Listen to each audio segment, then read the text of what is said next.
പൗലോസ് ഗലാത്യക്കാർക്ക് എഴുതിയ ലേഖനം 3-ാം അധ്യായം. നിയമമോ വിശ്വാസമോ?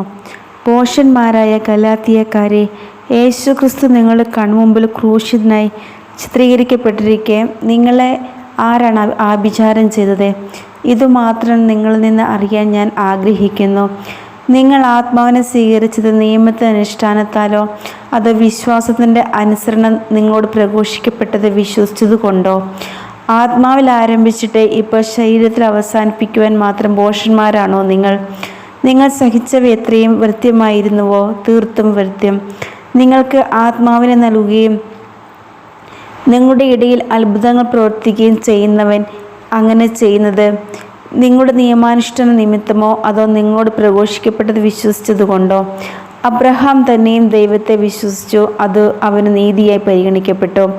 അതിനാൽ വിശ്വാസമുള്ളവരാണ് അബ്രാഹത്തിൻ്റെ മക്കൾ എന്ന് നിങ്ങൾ മനസ്സിലാക്കണം.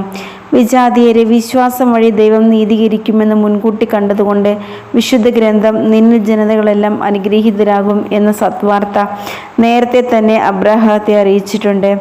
ആകയാൽ വിശ്വാസമുള്ളവർ വിശ്വാസിയായ അബ്രാഹത്തോടൊത്ത് അനുഗ്രഹം പ്രാപിക്കുന്നു. നിയമാനുഷ്ഠാനത്തിൽ ആശ്രയമർപ്പിക്കുന്ന എല്ലാവരും ശാപത്തിന് വിധേയരാണ്. എന്തെന്നാൽ ഇപ്രകാരം എഴുതപ്പെട്ടിരിക്കുന്നു: നിയമഗ്രന്ഥത്തിൽ എഴുതപ്പെട്ടിരിക്കുന്നതെല്ലാം അനുസരിക്കാതെയും പ്രവർത്തിക്കാതെയും ഇരിക്കുന്നവൻ ശപിക്കപ്പെട്ടവനാണ്. ഒരുവനും ദൈവസന്നിധിയിൽ നിയമം വഴി നീതീകരിക്കപ്പെടുന്നില്ല എന്ന് വ്യക്തം.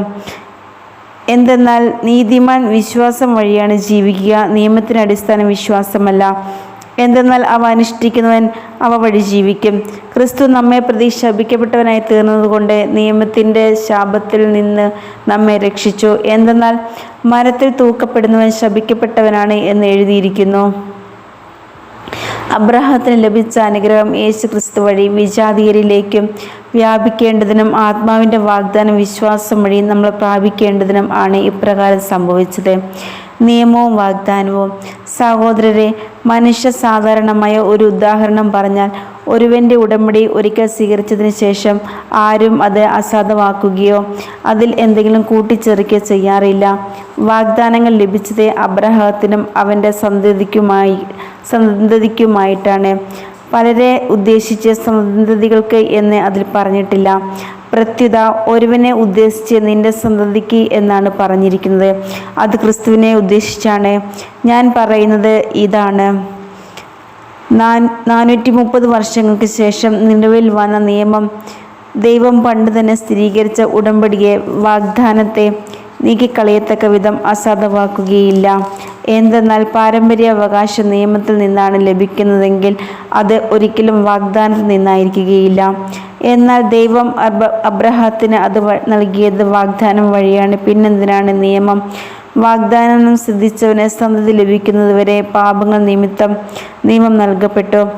ദൈവദൂതന്മാർ വഴി ഒരു മധ്യവർത്തിയിലൂടെ അത് വിളംബരം ചെയ്യപ്പെട്ടു. ഒന്നിൽ കൂടുതൽ പേരുണ്ടെങ്കിലോ മധ്യവർത്തി വേണ്ടു. എന്നാൽ ദൈവം ഏകനാണ്.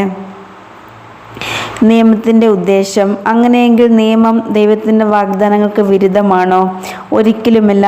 എന്നാൽ ജീവദായകമായ ഒരു നിയമം നിലവിലുണ്ടായിരുന്നെങ്കിൽ നീതി തീർച്ചയായും ആ നിയമം വഴി ഉണ്ടാകുമായിരുന്നു. എന്നാൽ യേശുക്രിസ്തുവിലുള്ള വിശ്വാസം വഴി വിശ്വാസികൾ വാഗ്ദാനം പ്രാപിക്കേണ്ടതിന് എല്ലാവരും പാപത്തിന് അധീനനാണെന്ന് വിശുദ്ധ ഗ്രന്ഥം പ്രഖ്യാപിച്ചു. വിശ്വാസം ആവിർഭവിക്കുന്നതിന് മുമ്പ് നമ്മൾ നിയമത്തിൻ്റെ കാവലിലായിരുന്നു.